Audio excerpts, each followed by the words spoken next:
So now we're up to worksheets. Now on the bottom of your spreadsheet, you'll see that there's multiple worksheets over here. So I have intros, cells, formulas, worksheets, more worksheets, fill handle, and drag and drop.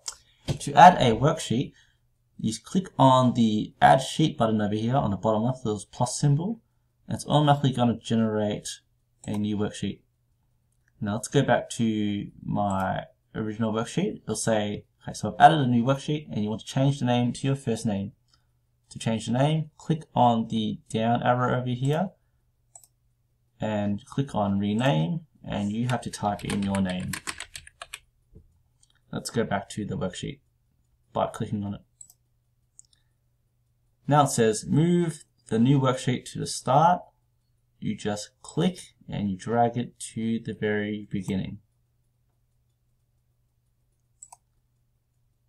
And then it says I want to change the color of the tab on your sheet.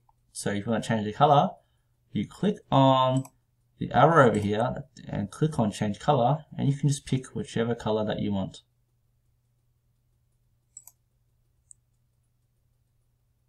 And then it says that you want to delete your more worksheets. So that's over here, that's the next one.